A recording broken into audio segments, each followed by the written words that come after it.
సంక్రాంతి పండుగ అంటే ఆంధ్రాలో ఫేమస్. మరి ఈ పండుగ షాపింగ్ కి ఎస్ఆర్ షాపింగ్ మాల్ ఫేమస్. నమస్తే, నేను Keshav. Welcome to Suman TV. తిరుమలలో తిరుపతిలో జరిగినటువంటి తొక్కిసలాట ఘటన, ఆ తర్వాత పరిణామాలు అందరినీ కలవరపరుస్తున్నటువంటి పరిస్థితి. అయితే దీని వెనుక ఒక కుట్రకోణం ఉందనేటువంటి ప్రచారం కూడా జోరుగా సాగుతుంది. నిజంగా కుట్రకోణం ఉండడానికి అవకాశం ఉందా, లేక యాదృచ్ఛికంగా జరిగినటువంటి ఘటన? దీనిపైన విశ్లేషణ చూద్దాం. మనతో పాటు సుబ్రహ్మణ్యం గారు, అనలిస్ట్ ఉన్నారు. సుబ్రహ్మణ్యం గారు, నమస్కారం. నమస్కారం సార్. తిరుపతి ఇన్సిడెంట్, వైకుంఠ ద్వార దర్శనం కోసం టికెట్ల పంపిణీ, టోకెన్ల పంపిణీ, ఆ సందర్భంగా జరిగినటువంటి తొక్కిసలాట పైన రాజకీయ పరమైనటువంటి విమర్శలు అయితే ఇన్సిడెంట్ కంటే ఎక్కువ రిపోర్ట్ అవుతున్నాయి. అవును, ముందు రాజకీయ విమర్శలే వచ్చినాయి. అవును. అసలు దీని వెనక ఒక కుట్రకోణం అనేటువంటి అంశం కానీ, ఆ యాంగిల్ కానీ ఉండడానికి అవకాశం ఉందా? మనం రెండు విషయాలుగా చూడాలి సార్. ఫస్ట్ వచ్చేసి కొంచెం నిర్వహణ లోపం అయితే కంటికి కొట్టొచ్చినట్టు కనిపిస్తుంది సార్. యాక్చువల్గా ఆ నిర్వహణ లోపం వల్ల ఒక రకంగా ఇది ఖచ్చితంగా జరిగింది. అది రెండోది కుట్రకోణం ఉండాది అనేసి పోలీసులు, ఇంటెలిజెన్స్ వాళ్ళు అనుమానిస్తున్నారు. దానికి ఊతం ఇచ్చే విధంగా కొన్ని ఇన్సిడెంట్స్ కూడా వాళ్ళు కనుగొనడం జరిగింది సార్. ఓకే.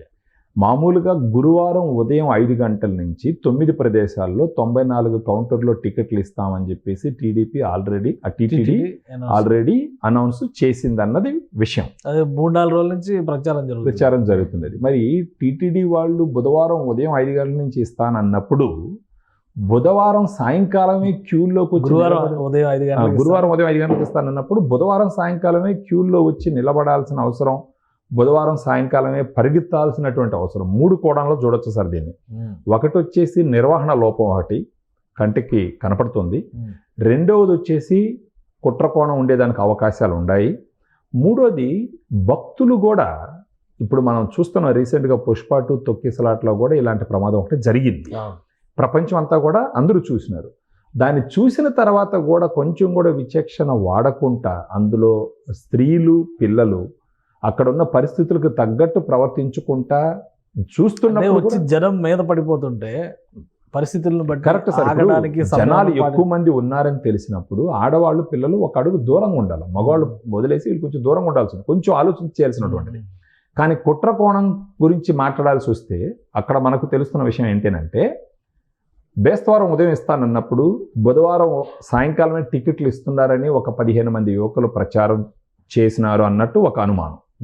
తర్వాత అక్కడ పద్మావతి పార్కు గేటు ఓపెన్ ఎందుకు చేసినారు పోలీసులు అంటే, ఎవరో ఒక ఆడ మనిషి క్యూలో అస్వస్థకు గురైతే ఆమెను తీసుకురావడానికి ఆ గేట్లు ఓపెన్ చేసినప్పుడు ఎవరో ఒక 15 మంది యువకులు టికెట్లు ఇస్తున్నారు, పరిగెత్తండి అని చెప్పేసి ఒక ప్రచారం చేసిన తర్వాత అక్కడ గుంపుగా 2000 మంది దాకా వచ్చి పడ్డారన్నది గుర్తించినటువంటి మరొక విషయం. అది కాకుండా క్యూ లైన్లో నిలబడుకున్నప్పుడు ఒక 10 నుంచి 15 మంది కుర్రాళ్ళు కావాలనే పోలీసులతో వాగ్వాదం పెట్టుకొని వాళ్ళు తొక్కిసలాట, తోసుకోవడం, ఘర్షణ వాతావరణాన్ని సృష్టించినారన్నది మరొక పాయింట్. సో వీళ్ళు ఎవరు అన్నది సీసీటీవీ ఫుటేజ్లో ఇప్పటికే కొంతవరకు గుర్తించినట్టు ఒక డిస్కషన్ జరుగుతుంది, స్థానికంగా ఉన్న కుర్రవాళ్ళు అని చెప్పేసి. సో ఇప్పుడు ఒకవేళ వాళ్ళని పట్టుకుంటే గనక ఇలాంటి తప్పుడు ప్రచారం ఎందుకు చేయాల్సి వచ్చింది, జనాలందరినీ రెచ్చగొట్టి ఒక్కసారిగా పరిగెత్తే విధంగా ఎందుకు చేయాల్సి వచ్చింది అనే విషయాలన్నీ పోలీసులు తెలుసుకునే అవకాశం ఉంటుంది సార్. అది ఓకే. అంటే అట్లా ఇప్పుడు ఏదో అక్కడికి వచ్చిన వాళ్ళందరూ లైన్లో నుంచుని, చాలామంది తెలంగాణ నుంచి, కర్ణాటక నుంచి, కేరళ నుంచి, తమిళనాడు నుంచి కూడా వెళ్ళారు. అంటే ఒక 3-4 రాష్ట్రాలకు సంబంధించినటువంటి వాళ్ళందరూ కూడా అక్కడికి వచ్చారు. మామూలుగా అయితే టికెట్లకి సంబంధించి గురువారం డిస్ట్రిబ్యూషన్ ఉంటుంది అనుకునేటప్పుడు ముందర రోజే వచ్చేసి ఆ రోజు సాయంత్రానికే అక్కడంతా లైన్లో నిలబడేటువంటి పరిస్థితి ఉంటుందా? గతంలో ఎప్పుడైనా జరిగింది అసలు సార్? ఇప్పుడు ఇలాంటిది ఎక్కడంటే దర్శనానికి వెళ్ళే దగ్గర ఉంటుంది.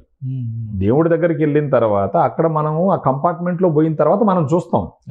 టికెట్ల కోసం మరీ ఇన్ని ఒక రోజు ముందర నుంచి, అంటే ఇప్పుడు మీరు చెప్పే లెక్క ప్రకారం బుధవారం సాయంకాలం క్యూలో నిలబడుకుంటే బేస్తవారం ఉదయం 5 గంటల దాకా క్యూలో ఎలా ఉంటారు సార్? పాసిబిలిటీ లేదు కదా. అంటే దీన్ని బట్టి మనం ఏం అర్థం చేసుకోవాలంటే, ఒకవేళ టీటీడీ గాన బేస్తవారం ఉదయం 5 గంటల నుంచి ఇస్తామని గాన అఫీషియల్ కన్ఫర్మేషన్ ఇచ్చిన తర్వాత ఇది జరిగిందంటే కుట్రకోణం ఉండదని మనం కొంచెం అనుమానించాలి సార్. ఇది బుధవారం సాయంకాలమే టికెట్లు ఇస్తున్నారని చెప్పేసి పొయ్యేసి రెచ్చగొట్టడం అన్నది అది ఎంతవరకు కరెక్ట్, అది ఎవరు చేసినారు, ఎందుకు చేసినారు అనేది పోలీసులు విచారణలో తెలియాలి. అసలు ఈ 15 మంది ఎవరు, అసలు ఎందుకు, అంటే ఉద్దేశపూర్వకంగా ఎవరైనా అక్కడ ఒక ఇన్సిడెంట్ క్రియేట్ చేయాలి, ఒక గందరగోళం సృష్టించాలి అనేటువంటి ఆలోచనలో భాగంగా అక్కడ ఉన్న వాళ్ళని రెచ్చగొట్టారు. కొంతమంది నినాదాలు చేశారు, గేట్లు ఓపెన్ చేశారు. పద్మావతి పార్క్ లోపలికి వెళ్ళి గేట్లు ఓపెన్ చేసినారు, టికెట్లు ఇస్తున్నారు, పరిగెత్తండి అని చెప్పేసి చేసినారు. ఆ బంగారు పట్టేడ దగ్గర బైరాగి పట్టేడ దగ్గర ఇన్సిడెంట్, సత్యనారాయణపురం బైరాగి పట్టేడ అక్కడే ఎక్కువ మంది చచ్చిపోయారు. బైరాగి పట్టేడ దగ్గర ఎక్కువ 5 చనిపోయింది అక్కడే. అవును. సో దీంట్లో ఇప్పుడు పోలీసులు నిగ్గుదేల్చాల్సిన విషయాలు చాలా అయితే ఉన్నాయి సార్. ఇప్పుడు ప్రాథమికంగా 15 మందిని గుర్తించినాము సీసీటీవీ ఫుటేజ్లో అని అంటున్నారు. వాళ్ళు స్థానికంగా ఉండే యువకులని అంటున్నారు. ఖచ్చితంగా వాళ్ళని ట్రేస్ చేసి పట్టుకుంటే గనక చాలా విషయాలకి, ప్రశ్నలకి సమాధానాలు దొరకతాయి.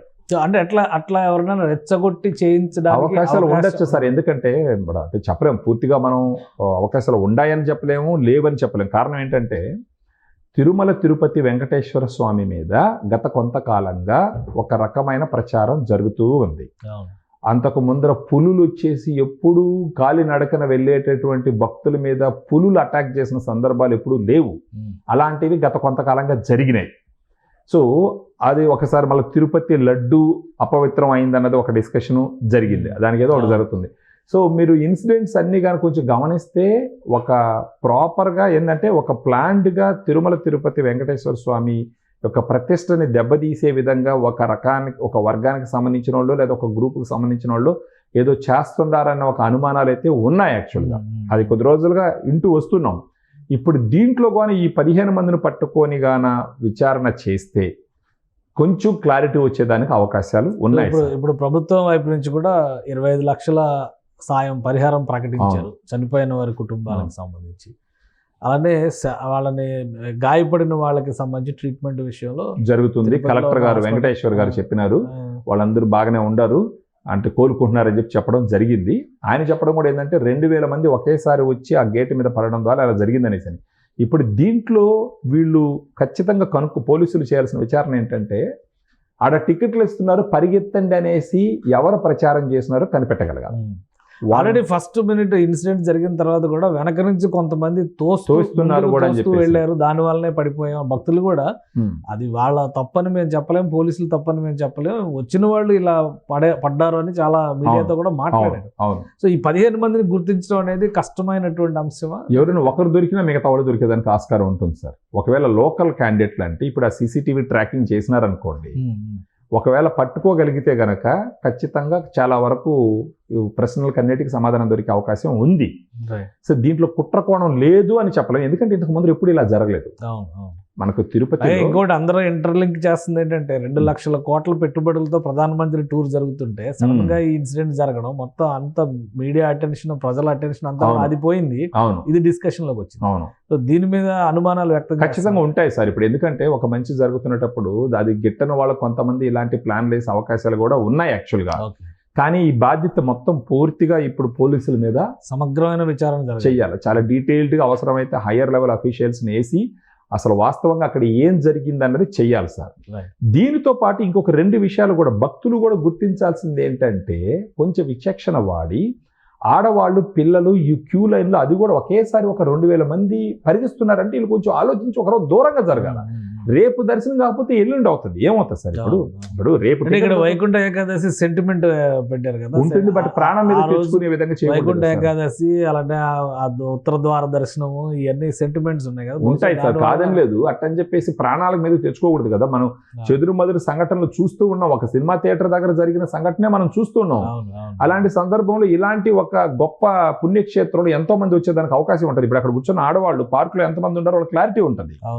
ఇంకొకటి అక్కడ ఉన్న నిర్వహణ వాళ్ళు కూడా ఆడవాళ్ళని ఒకే పక్కన వదలడము, మగాళ్ళని ఒకే పక్క వదలడము, పిల్లల్ని ఒకే పక్క వదలడము ఇప్పటికీ కూడా గవర్నమెంట్ రియలైజ్ అవ్వాలి. ఇప్పుడు గవర్నమెంట్ ఒక పక్క మంచి పనులు చేసుకొని పోతూ ఉన్నప్పుడు అవి గిట్టని వాళ్ళు కొంతమంది ఏదైనా కొత్త ప్లాన్ వేసేదానికి అవకాశాలు ఉంటాయి. అది కూడా ఊహించాలా. ఉంటాయి, అవకాశాలు ఉంటాయి. చేసినారని మనం చెప్పట్లేదు, కానీ అవకాశాలు ఉంటాయి. వాటన్నిటికి కూడా ప్రిపేర్ అయ్యి వాళ్ళు అక్కడ నిర్వహణ కొంచెం జాగ్రత్తగా చేస్తే ఆడవాళ్ళని ఒక పక్క, మగవాళ్ళని ఒక పక్క, లేదంటే అవి చూసుకోవాలి. లోకల్గా ఇలాంటివి అక్కడ ఉన్న వాళ్ళకి అవగాహన ఉంటుంది. సో గవర్నమెంట్ కూడా అలాంటి జాగ్రత్తలు తీసుకోవాల్సిన అవసరం ఎంతైనా ఉంది. ఇప్పుడు గవర్నమెంట్ అంటే ఇక్కడ టీటీడీ చైర్మన్, ఖచ్చితంగా వాళ్ళే, అడిషనల్ ఈఓలు చాలా మంది ఉన్నారు, ఖచ్చితంగా వాళ్ళే. ఇప్పుడు అక్కడ ఉన్న అధికారులు చెప్తున్నాను నేను. ఇప్పుడు అక్కడ ఉన్న అధికారులకి ప్రతినిత్యం అక్కడ ఏం జరుగుతుందో అవగాహన ఉన్న వాళ్ళు, అక్కడ పనిచేస్తున్నటువంటి అధికారులు, దానికి సంబంధించిన మిగతా వాళ్ళు. సో ఇలాంటి ఒక సెన్సిటివ్ ఏరియాలన్నీ చూసి కొంచెం జాగ్రత్తగా తీసుకోకపోతే ఇలాంటి సంఘటనలు జరిగినప్పుడు ఇప్పుడు చనిపోయినారు దురదృష్టం, తర్వాత వాళ్ళకి డబ్బులు ఇచ్చినారు, అది ఒకటైతే తిరుమల తిరుపతి వెంకటేశ్వర స్వామి ప్రతిష్ట మసకబారుతుంది కదా, కొంచెం ఆ పుణ్యక్షేత్రానికి ఉన్న పేరు కొంచెం దెబ్బతింటది, చనిపోవడం కూడా లాస్ కదా సార్ యాక్చువల్గా. ఇప్పుడు అంటే ఎవరు జీవితాంతం బతికేస్తారనే పాయింట్ కాదు కానీ బృందం వెళ్ళింది, ముఖ్యమంత్రి వెళ్ళబోతున్నారు, అలానే మాజీ సీఎం జగన్మోహన్ రెడ్డి కూడా వెళ్ళబోతున్నారు, ఇంకా నారా లోకేష్ గారు, పవన్ కళ్యాణ్ గారి షెడ్యూల్ ఇంకా డిసైడ్ కాదు. సో వీళ్ళందరూ వెళ్ళడం వలన కొంత ఉపశమనం లభిస్తుంది అనుకోవాలా, లేదా అసలు విషయాన్ని ముందు ఇన్వెస్టిగేట్ చేయడానికి ఉన్నటువంటి మార్గాలపైన ఫోకస్ పెట్టాలి సార్? ఇన్వెస్టిగేషన్ అయితే కంపల్సరీ చేయాలి సార్. ఒకవేళ కుట్రకోణం లేకపోతే ఇబ్బంది లేదు, కంప్లీట్గా నిర్వహణ లోపంగానే దాన్ని మనం పరిగణించాల్సి వస్తుంది. ఒకవేళ కుట్రకోణం ఉంది అని అనుకోండి, రేపు ఒక రోజు ఎంత నిర్వహణలు చేసినప్పటికీ కుట్రకోణాలు దాగి ఉంటే రేపు ఇంకొక రకంగా కుట్ర చేస్తారు కదా. సో ఫస్ట్ ఆ కుట్రకోణాలు ఉన్నాయా లేదా అనేది క్లారిటీ తీసుకోవాలి. ఒకవేళ కుట్రకోణం ఉంటే చాలా కఠినంగా శిక్షించాలి. రైట్. సో ఈ విధంగా ఇప్పుడు ఒకటి భక్తులు కూడా తెలివి మీరు ప్రవర్తించాలా, కొంచెం రియలైజేషన్ రావాలి. ఇన్ని సంఘటనలు జరుగుతున్నప్పుడు జాగ్రత్తగా ఉండాలన్న ఆలోచన భక్తులకు కూడా ఉండాలా, అక్కడ ఉన్న అధికారులు కూడా ఇలాంటి సంఘటనలు జరుగుతాయి అనేసి కొంచెం ప్రోయాక్టివ్గా ఉండి దానికి తగినటువంటి అరేంజ్మెంట్స్ చెయ్యాలి. తర్వాత పోలీసులు కూడా చాలా జాగ్రత్తగా ఉండాలి ఈ విషయం. Right right. Thank you Subrahmanyam గారు. ఇది తిరుపతిలో జరిగినటువంటి ఈ తొక్కిసలాట ఘటన వెనక కొంతమంది 10 నుంచి 15 మంది ఆకతాయిల దుశ్చర్యలు ఉన్నాయనేటువంటి అనుమానాలు వ్యక్తమవుతున్నాయని సుబ్రహ్మణ్యం గారు విశ్లేషిస్తున్నారు. సీసీటీవీ కెమెరాల్లో కూడా వీటికి సంబంధించినటువంటి విశ్లేషణ జరుగుతుంది. అలానే ఉద్దేశపూరితంగా ఎవరైనా ఈ ఘటనలు సృష్టించేటువంటి ప్రయత్నం చేశారా అన్న కోణంలో కూడా ఇన్వెస్టిగేషన్ కొనసాగుతుంది. ఏదేమైనా 6 ప్రాణాలు కోల్పోవడం, తిరుమల వెంకటేశ్వర స్వామి దర్శనం కోసం వచ్చినటువంటి లైన్లో ఇలాంటి ఘటనలు జరగడం అనేది చాలా దురదృష్టకరమైనటువంటి సందర్భం. ప్రభుత్వం దీనిపైన సమగ్ర విచారణ జరిపించాల్సినటువంటి అవసరం ఉందని సుబ్రహ్మణ్యం గారు విశ్లేషిస్తున్నారు. ఇది special discussion. Keep watching. Suman టీవీలో మీ పర్సనల్ అండ్ బిజినెస్ ప్రమోషన్స్ కోసం కింది నెంబర్కి కాంటాక్ట్ చేయండి.